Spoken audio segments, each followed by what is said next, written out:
Hey everybody, what's up? Alright, so I'm gonna jam a few things into one because I don't have enough shooting footage and content to make a bunch of little 2-minute videos that are like, okay, I like this, I'm gonna shoot it more, bye, because that's really boring. Although this has the potential to be boring too, so let's see if it matters. So as I said in my other videos recently, I went to 2 ranges. This one went to the first range, along with a few other guns. I also was able to shoot 185 plus P Golden Saber through my Mark 23. I didn't think to get video of me shooting it, but I have video of my wife shooting it.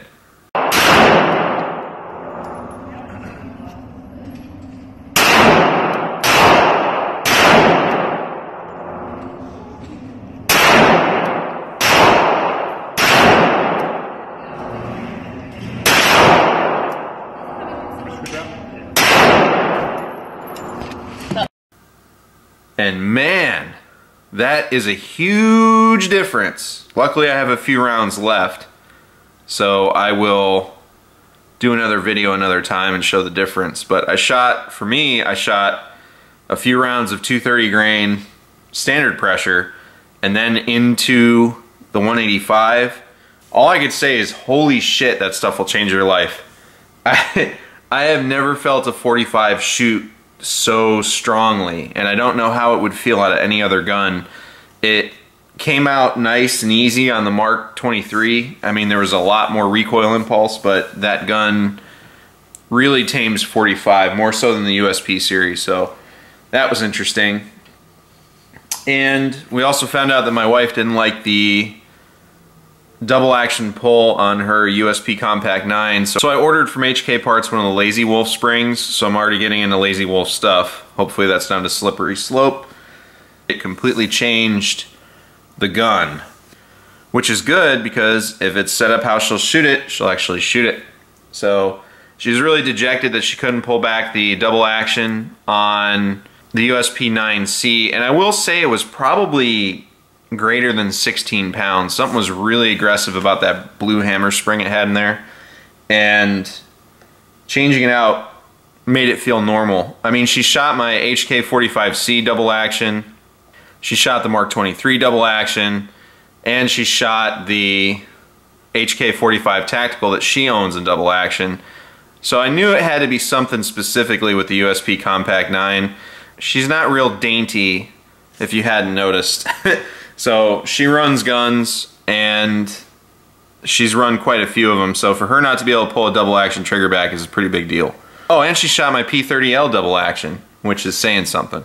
So the FNS9, which has been sitting here the entire time I've been talking, I actually really like it. I only shot 50 rounds through it, so by no means am I going to do an episode 1 on it yet, but it's shot really, really well, and I really like the gun. The only feature I didn't really care for was the hinged trigger, but once you figure out where to place the pad of your finger on it to get a consistent trigger press, you're fine. It's not like the Smith & Wesson where it yanks the rounds all over the target. I think this is a much better hinged trigger, and it doesn't move too much as far as the hinge goes. So what it allows you to do is get it straight before you press, whereas the M&P series, at least from my recollection, didn't allow me to do that.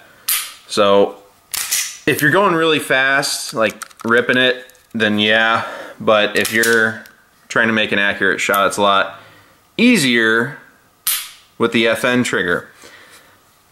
I really like the features a lot. I mean, I had only been able to manhandle it till recently, and I shot it and my wife shot it, and what's funny is this was one of her first pistols, and she said to me, I'm not getting rid of it, I enjoy shooting it, but I'm not really interested in improving it. Because I entertained putting a light on it and some night sights for the role that we have it in, and I'm still going to do that.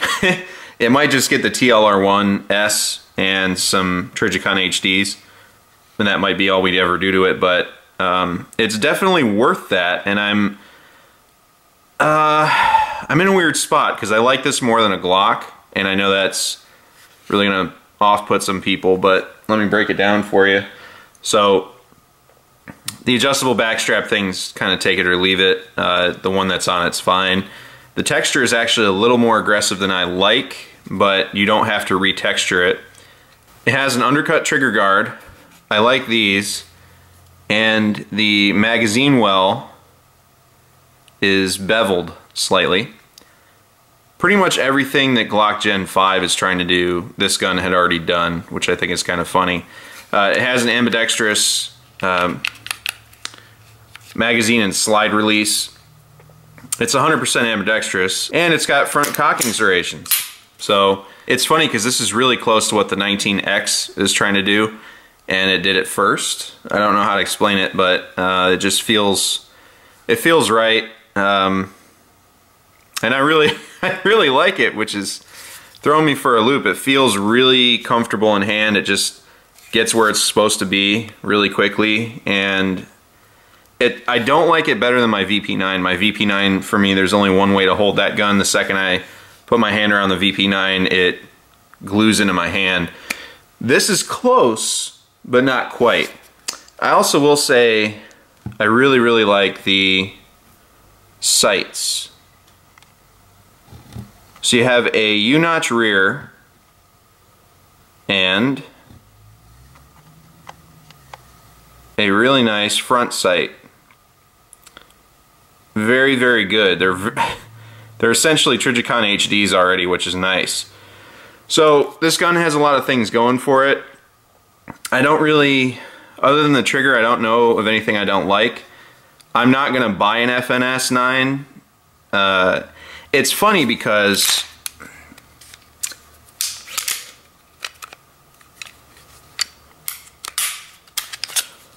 the rails on this are a lot longer than the 509, which is the only gun I'd consider getting, but the barrel's thinner. So they made the barrel thicker, but then made the rail smaller in the FN 509. So I don't know if I'll even pick one up. This might be the only FN in our inventory, but I gotta say I really enjoy shooting it, and it's really accurate. I haven't put it through its paces. I'm not wholeheartedly saying it's gone through my proving phase, and I endorse it, but so far I like it, and I'm going to shoot it more. So you will see a series on this, and I will do a review on it eventually. I know it's way late in the game for me to be reviewing an FNS 9, so there's that. I like the capacity of the magazine, by the way, 17 rounds, metal magazine. What I will say is I really don't like the tab on the magazine retention system. It's very positive in the FNS. It's really weak in the 509, which doesn't make any sense to me. But when you press the magazine release on this, it's very positive, and you feel very confident in pressing it, even on the other side. It's very positive. So far, this gun has a lot going for it, and I really like it. So I'm going to continue to shoot it, and I'll keep you guys updated. As you know, for my wife, I purchased some of these. Something happened to hers. I'm not going to really get into it, for her VP9 SK, but she let me run them in both her VP9 SK and my P30 SK. And I wasn't sure I was going to like them, especially because of this seam here. This seam's kind of reminiscent of a Glock 26, which made me nervous. There's two reasons I never liked the Glock 26. It felt like a not smaller version of a Glock 19. It did not shoot the same. And any extended magazine I had in that thing would pinch me right there, the way my hand would grip the pistol. So I never really liked the Glock 26. It was the front runner for a long time because it was the only gun out that I would trust as far as reliability in the subcompact range, and the P2000 SK didn't fit me. So I was in a really awkward place.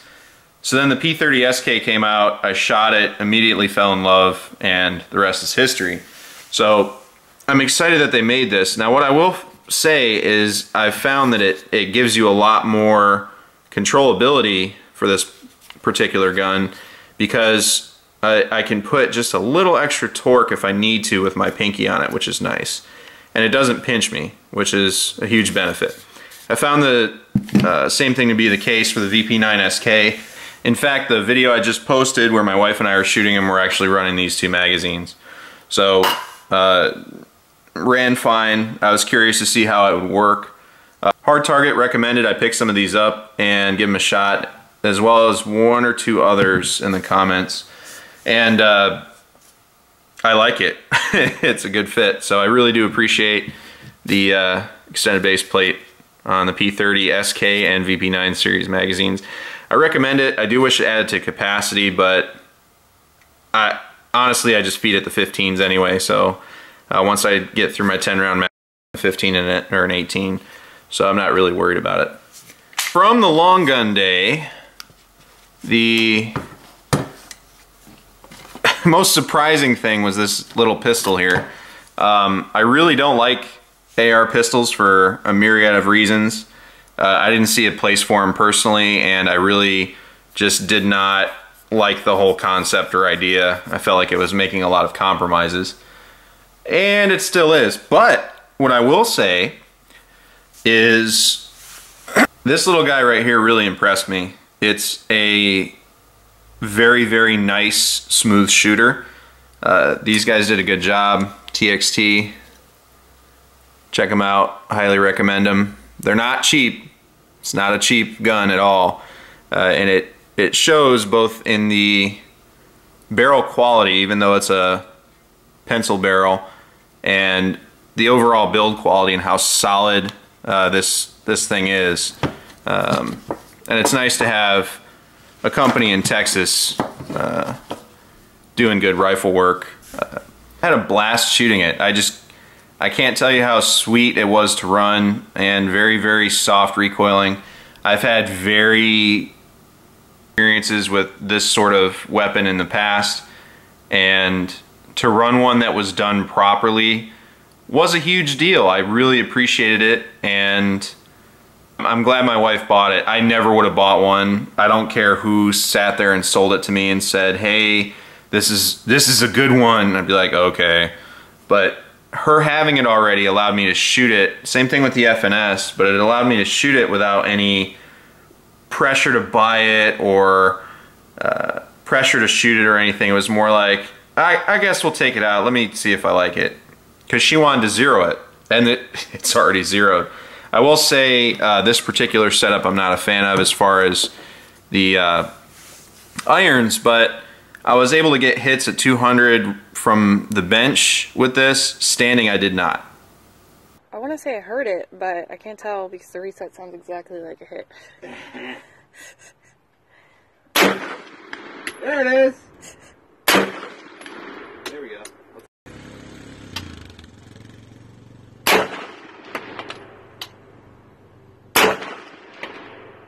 Is that it? No, you're like jerking it.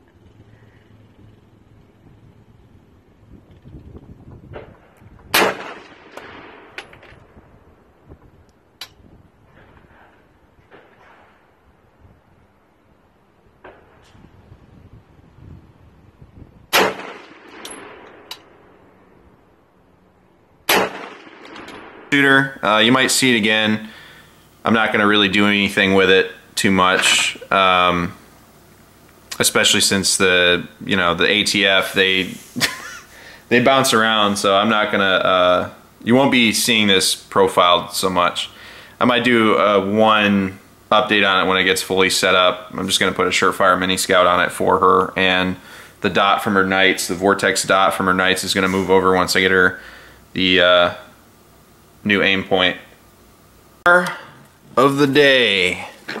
I did not take my HK out because I changed its configuration. We'll get to that in a second. But here's what I was most excited to do that day. I wanted to zero Stag M8, which I did, but this gun here is amazing. I do plan on buying one, and I'd shot one before. I shot my buddy's Mod 2 ago. That was when I was looking at the HK. He let me shoot his MR556 and then his Knights really well. I will say, as far as DI rifles goes, this is king.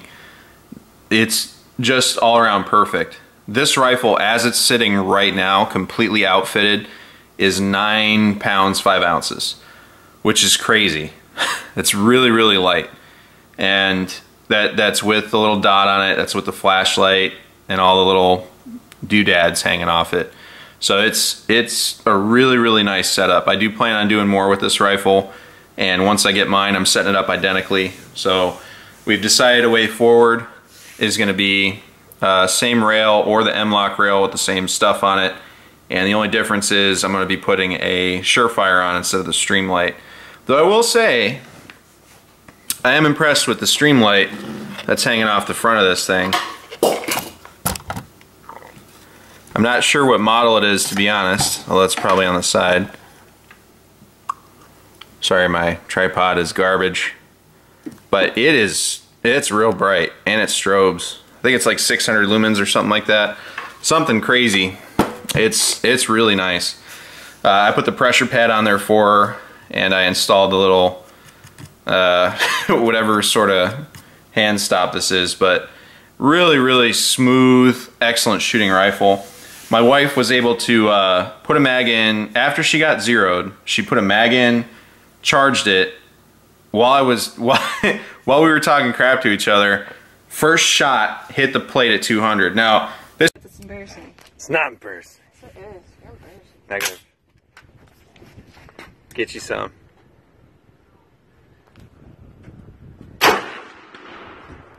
Nice shot. I said if we do it on the first time, I'm not doing it again. Alright. Well, let me try. This isn't a baby plate, size of a pizza box, but we both did it. Now, of course, I got the video, and when it came time to video me, she took pictures, but I suppose I'll forgive her.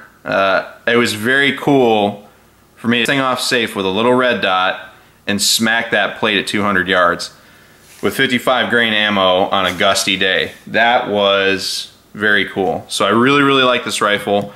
I'll be purchasing one of my own, setting it up the exact same way, except with a Blue Force gear sling, and making some very, very tiny changes, but this rifle's good to go. If you were waiting for me to do a Knights or review a Knights or say that Knights armament's good, even though I'm a big HK guy, LWRC guy, just piston guy in general, if you want the top tier DI rifle, look no further than the Knights Armament SR15. Definitely the Mod 2. I will say though, stay far away from the SR25. I don't trust that thing as far as I can throw it. I know they've made enhancements, but talking to the Marines and other Special Forces guys I've had the privilege of speaking with, that rifle's a shit show sometimes. So SR15, phenomenal rifle. Absolutely phenomenal. Last thing on the docket, my little shit show rifle, the Stag M8. I'll be doing an update on this thing. I'm going to make some very, very small changes. I did put the Blue Force gear sling on it, and it's funny, the Magpul fixture that I had on my HK didn't come loose, but while I was shooting this, it came loose on this rifle, the little 1913 QD thing. Luckily, this Daniel Defense rail had it in there already. I've got this really, really shitty light on the front of it. This is what high-speed guys used to run back when Surefire wasn't doing all that stuff. But this is super low speed now, but it serves the purpose of being the house light and not blinding me while I clear my house. I think eventually I'll change it to something else, but right now it works. I mean, it's on the pressure pad, bright enough. Gets the job done. So what am I doing with this thing? Well, it's essentially done. I'm not doing anything super expensive to it. I decided to move the Vortex PST 1-4 to this rifle off my HK for two reasons. One, it was never staying on the HK in the first place, and two, I don't like the Vortex that much. I don't think it's bad. I think it's probably for the cost of doing business, it's very hard to beat, but I will say there's plenty of better stuff out there, and I've already decided to go with a different 1-4 that I like a lot better for my 1-4s. It's the Steiner P4XI. I got to look through it, much more intelligent design in a lot of ways, and the glass is by far and away clearer than this Vortex. But this Vortex was also the first experimental scope for me to test out variable power. So I like it. I like my Stag. I still shoot my Stag, believe it or not, and run it pretty well. It loves 55 grain, so what better combination than this Vortex and the 55 grain ammo. So this is my home defense and knockaround rifle. The only thing I'm really going to do to it is I'm going to change the buttstock from the CTR to either a SOP mod or a STR. I like my cheek welds, so that's where I'm going with that. And honestly, this doesn't need to be a special rifle. I don't need to do anything else to it. I will say this Timney trigger is too light. Shredding, like if you just want to just you know, real fast, but it's really not that great for precision. And when I was watching an interview with James Yeager when he went to Timney, and he was talking to the Timney trigger guy, and he said it's not a precision trigger, it's for going fast. At the time I was like, nuh-uh, because I had done my own shooting with it with the EOTech and the 3x, and at the time the stock trigger in this was so bad that putting the Timney in there was a lot better, and I had just put it in there and I was trying to feel it out, so I was going turbo slow. What I found is, once I zeroed this, and the Vortex zeroed pretty quick, I gotta figure out how to do the turret job to make those my zeros, but I zeroed it at 50 and checked it at 200, and what was going wrong? I was like, I'm centered on this target, I got a 4-power scope, how am I missing right now? And what it was is my trigger control with this super featherlight trigger. And I slowed down and figured out how to shoot it. I was ringing steel consistently. It was every time I pressed the trigger, I was ringing steel.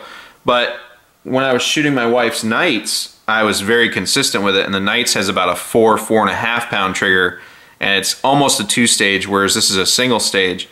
And now I understand. Before I hated single stage, I was like, this type of trigger is all I want, not getting a Geisley, blah, blah, blah. And now I understand, like having fired a lot of rounds at increased ranges now and done a lot more rifle shooting, I'm starting to figure out why people do that with those triggers. A little more slack isn't bad. It helps you pre-stage the trigger, calm your nerves, and touch a shot off. And we're not talking huge differences here, but the trigger poundage and the way that trigger mechanism works, it's not a bad trigger. And if you want to shred targets, or if there's a large group that makes their way into your home, that trigger is going to help you get a lot of work done real quick. And at close range, you know, the difference of a couple inches isn't, you know, going to matter too much so long as you're on target. So on the gun, I know how to run the trigger, and I can get consistent hits at 200 now. And it's a good rifle, but this is essentially where it's gonna die at. I might put a lower power LED light on it and get rid of this thing, but honestly I don't need to. And the STR stock is pretty much all I'm doing with it, but it's a good rifle. It's still holding up. I'm impressed that a non-mil-spec 1-in-9 twist rifle is still keeping my attention, and it's a good shooter. I mean, I try to dog it and I don't give it the respect it deserves a lot of times, but it's still running. It shoots real smooth, real smooth shooter, and use it in a tense situation, I can get work done with it. So I guess that's all that matters. But anyhow, figured I'd just do a quick update with that shooting day, throw in a lot of the miscellaneous footage that I had, and give you some updates. But other than that, I do have a lot more coming, but you won't see it till I get back. And as for the HK build, the MR556, to finish that gun off so I can finally get it to where I want it to be and do the review on it and get a little bit more shooting footage and a few more rounds, just a couple more rounds down the pipe, so I can click off that 1,000 rounds for a review. The project is my priority, And then I'll be finishing off the MR762 and the 100. I also got to get those DIs built, and I'll probably do an update to my gun list. And also before I go, I'll leave you with a list of about 10 channels or so that for well over 6 months you can watch and appreciate. They share my humor and or do stuff I like. So, and they're channels that I watch when I come home every time. So why not, right? But anyhow, thanks for watching. Thanks for suffering through this video with me. Take care of each other, stay safe, and support and defend the Constitution of the United States of America.